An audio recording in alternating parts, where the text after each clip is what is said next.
Hello, everyone. Welcome to another story of the Self-Belonging podcast. You can see I'm just sitting at my desk. I didn't even take the time to set up my little recording studio because what is dropping in right now is super duper important. Today, I want to talk about why it is so hard to break your patterns, although you know your patterns, and how we can actually start loosening them up a little bit. Now, I'm a life coach. That means I work with people who feel like they know what they should be doing. Maybe they're very overwhelmed, or a little bit of perfectionism is driving them, saying, I can't do this yet, I'm not good enough. But they really want to gain momentum, they really want to actually make the step and make the changes. And they need a little bit of support and someone who believes in them, and someone who comes with some ideas, and someone who brings them a little bit more clarity. That's my job.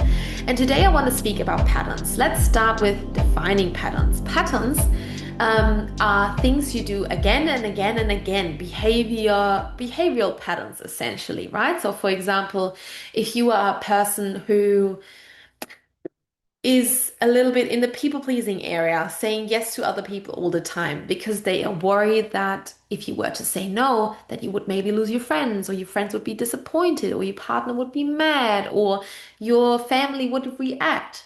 That is a behavior pattern. Okay? Behavior patterns serve us to a certain extent until they don't anymore. Until you realize, you know what, this is really frustrating. I don't want to behave like that.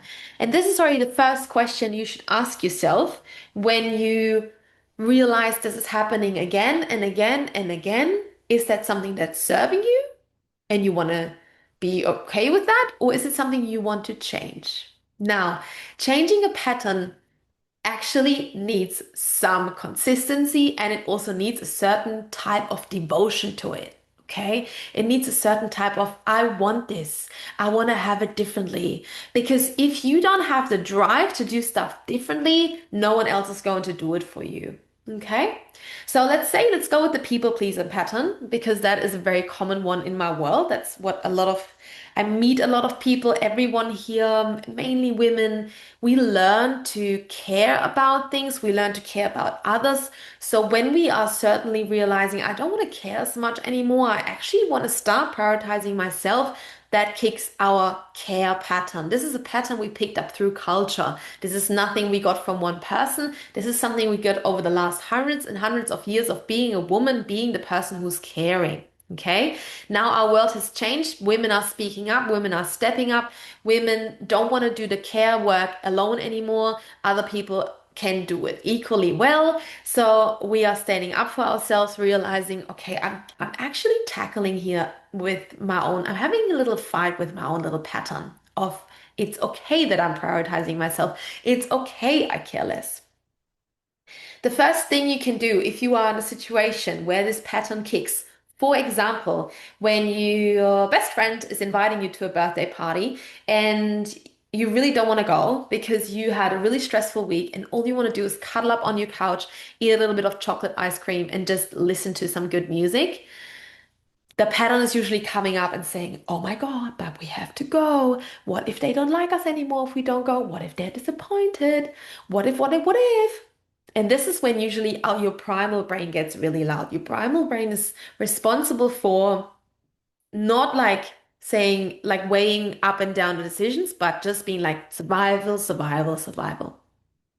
Your primal brain thinks we have to be in contact with our best friend. We have to make sure they are okay, so they like us, so we are liked, so we are safe. So we are part of a herd, a pod, however you want to call this for a human. Okay. Now, that means when you're in your primal brain that you can't really think anymore.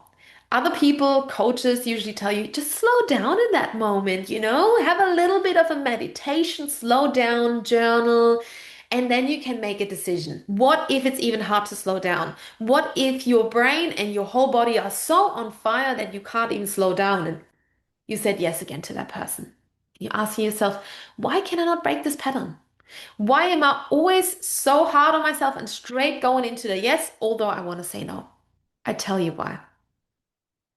It is because the survival instinct that kicks, right? That whole urgency you're feeling is taking over everything else in your body. Now you might want to ask, yeah, but Laura, how am I supposed to change it then if I'm just kind of a victim of my own nervous system, my own body? First step, let's start identifying the different feelings because usually we can feel the feelings, our brain is just not on yet, okay? We can't judge them. So if you were to think about it right now, a really good question to ask yourself in that situation where you have to make a decision is that my values? Or is that a story I'm telling myself? Example, it would be my value if I'm like, okay, my value is to really, really be there for my best friend because it means so much to me. And this is like my number one thing. So I'm gonna go and do this. And it feels good in my heart and it feels calm. And a story is usually a belief. A story is usually something like, I'm not allowed to disappoint them. I need to show up for them. Their needs are more important than mine.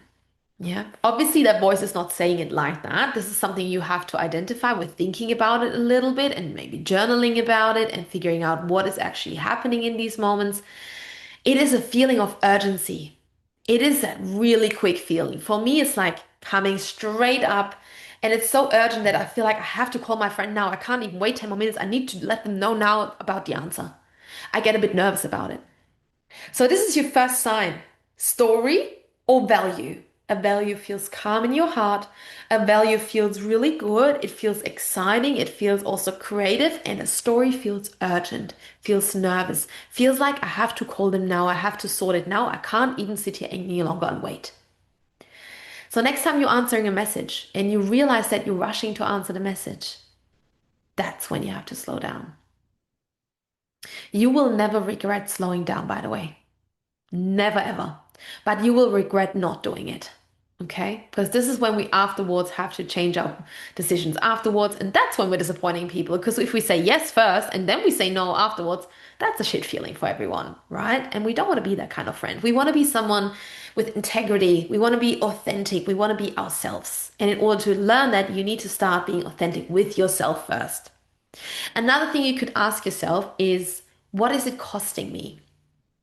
What is that urgency that having to control it, that having to answer it, that having to say yes to everything costing you?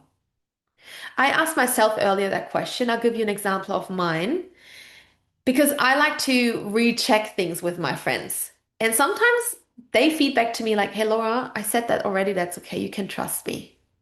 And it's not that I don't trust them, but it's my own topic of I need to double check to make sure I'm safe, to make sure they like me. Yeah. So what is that costing me? Me double checking and rechecking is costing me lightness in my life. It's costing me time. It's even costing me trust to myself and also to others. It's costing me confidence. It's costing me love and it's costing me joy. And when you realize what it's costing you, this is creating a different certain type of urgency in your body. When you realize what this is costing you, you will make the moves. You will lean in. So, what can you do different? Instead of how you're currently doing it, trying to bring more meditation in your life, trying to, I don't know, take more time, allow yourself to lean into those situations on purpose. It's called exposure therapy. So, on purpose, find situations in your life where you can lean into that feeling. For example, if you know your friend wants to hang out this weekend, maybe on purpose lean in and tell them what you really feel. If you are super excited and it's your value, great. But if there's a tiny little thing of you saying, I actually don't want to because I would rather do something else, or if you're about to say, I'll see what's happening this week, how I'm rolling, this is exactly when you are stalling everything a little bit to make sure they still like you, where you're holding them essentially afloat on the little fishing hook so they don't leave you. If there's any part of you that feels like maybe not, how about you lean in and say no? And you lean in that they will still like you.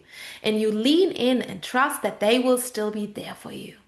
Because this is how we build real relationships. This is how we build real trust. This is how we build confidence This is how we build solid relationships.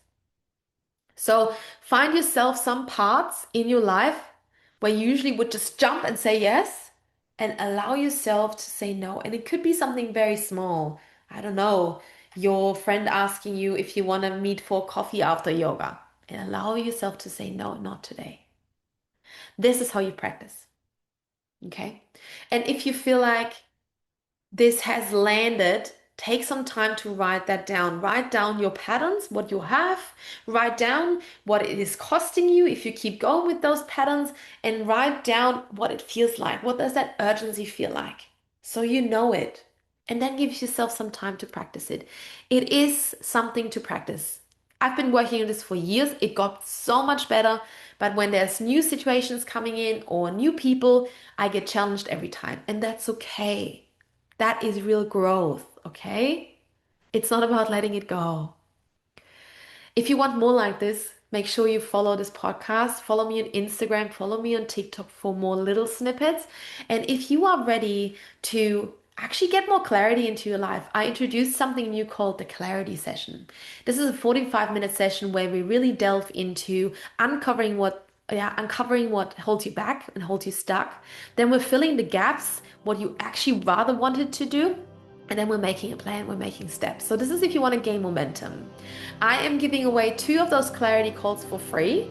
And if you want to claim one, book it now and use the call free clarity. I'll pop it into the show notes. Make sure you get that one because there's not many of them. Then it goes back to $150. And yeah, I hope this landed for you. Let me know. And I hope you have a wonderful day.